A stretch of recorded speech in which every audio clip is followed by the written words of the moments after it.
O dilúvio. Os filhos de Deus, e as filhas dos homens.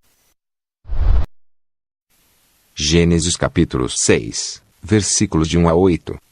E aconteceu que, como os homens começaram a multiplicar-se sobre a face da terra, e lhes nasceram filhas, viram os filhos de Deus que as filhas dos homens eram formosas, e tomaram para si mulheres de todas as que escolheram. Então disse o Senhor: não contenderá o meu espírito para sempre com o homem, porque ele também é carne, porém os seus dias serão 120 anos.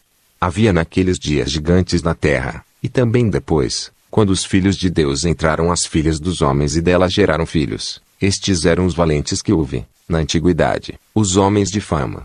E viu o Senhor que a maldade do homem se multiplicara sobre a terra, e que toda a imaginação dos pensamentos de seu coração era só má continuamente. Então arrependeu-se o Senhor de haver feito o homem sobre a terra, e pesou-lhe em seu coração. E disse o Senhor: destruirei o homem que criei de sobre a face da terra, desde o homem até o animal, até o réptil, e até a ave dos céus, porque me arrependo de os haver feito. Noé, porém, achou graça aos olhos do Senhor.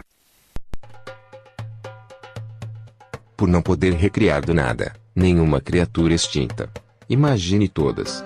Javé, diante do cataclismo que se anunciava, pede a Noé que ajunte casais de todos os animais da região, para que depois, através de procedimentos genéticos, eles fossem recriados. Javé estaria agindo, não como um ser supremo e autossuficiente, mas sim como alguém que estivesse recebendo ordens. Então, se os humanos não estão correspondendo às nossas expectativas, vá lá e destrua-os.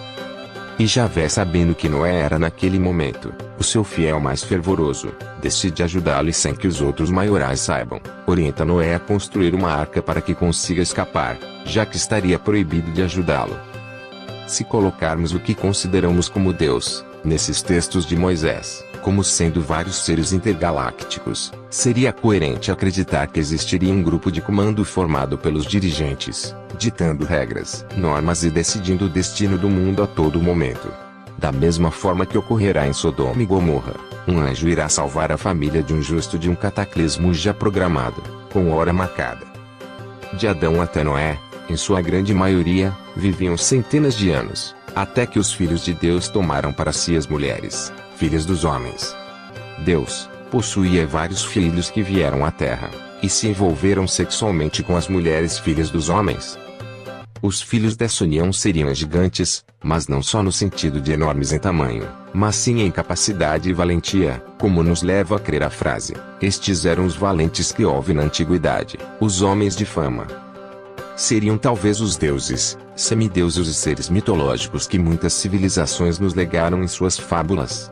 Dessa união surgiriam novos seres, mais susceptíveis à maldade, portanto, mais difíceis de serem controlados. Porém, esses novos seres teriam a característica de viver bem menos do que seus antecessores. Eles não viveriam mais do que 100 e poucos anos. Em Jó, existem passagens que nos revelam a possível identidade dos filhos de Deus. Eles seriam anjos ou seres celestiais. Jó capítulo 1, versículo 6. E num dia em que os filhos de Deus vieram apresentar-se perante o Senhor, veio também Satanás entre eles. Satanás não seria um intruso nessa turma, mas mais um dos seres celestiais ou anjos.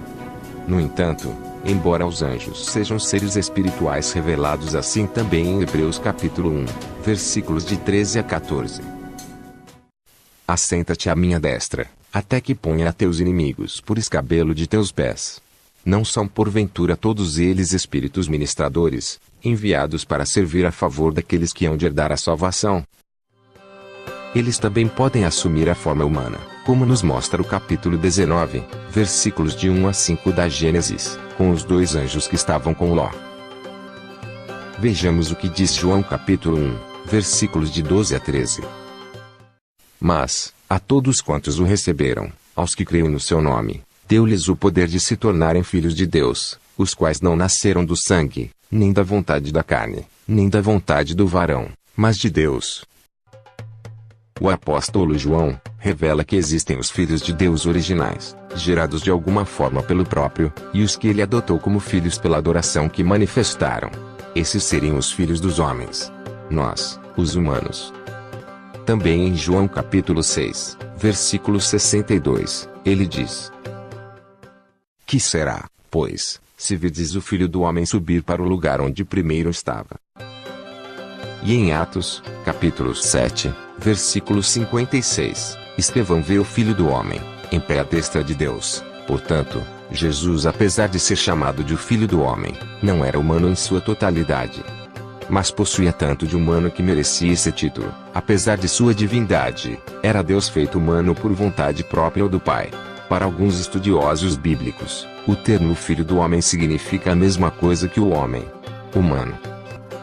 Então não seria lógico afirmar que os filhos de Deus seriam os bons filhos de Sete, e de que as filhas dos homens seriam as más filhas de Caim.